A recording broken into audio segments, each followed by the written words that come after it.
শেখ হাসিনাকে একদিনের জন্য হলেও জেলে যেতে হবে বলে মন্তব্য করেছেন বিএনপি নেতারা। জাতীয় প্রেস ক্লাবে এক আলোচনা সভায় তারা এসব কথা বলেন। মোহাম্মদপুরে আর এক অনুষ্ঠানে দলটির নেতারা বলেন, রাষ্ট্রীয় পৃষ্ঠপোষকতায় নতুন কোনো রাজনৈতিক দল গঠন হলে তা জনগণের কাছে খারাপভাবে মূল্যায়ন হবে। ভারতে বসে পতিত স্বৈরাচার শেখ হাসিনা বেশ আরাম-আয়েশে দিন কাটাচ্ছেন বলে মন্তব্য করেছেন বিএনপি নেতারা।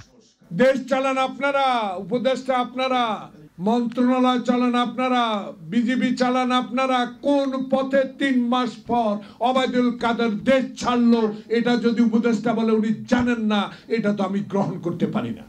রাজধানীর জাতীয় প্রেস ক্লাবে এক আলোচনা সভায় এসব জানিয়ে বিএনপি নেতারা বলেন, তাকে বিচারের মুখোমুখি হতেই হবে। পার্লামেন্টে শেখ হাসিনা আজকে ভারতে বসে আরামসে সকালে কফি খান আর মাঠে হাঁটেন, পার্কে হাঁটেন, থাকেন না, আরাম করে থাকেন। বাংলাদেশে আপনাকে আসতেই হবে, বিচারের সম্মুখীন আপনাকে হতে হবে। কোন শক্তি আল্লাহ রসুল ছাড়া নাই। আয়না করে একদিনের হলে আপনাকে নিতে হবে। আপনি খালেদা জিয়াকে যদি জেলখানে রাখতে পারেন, আপনাকেও কাশিমপুর যেতে হবে। এদিকে গণ অভ্যুত্থানে আহত ও নিহতদের পরিবারকে সাহায্যের জন্য মোহাম্মদপুরে এক অনুষ্ঠানের আয়োজন করা হয়।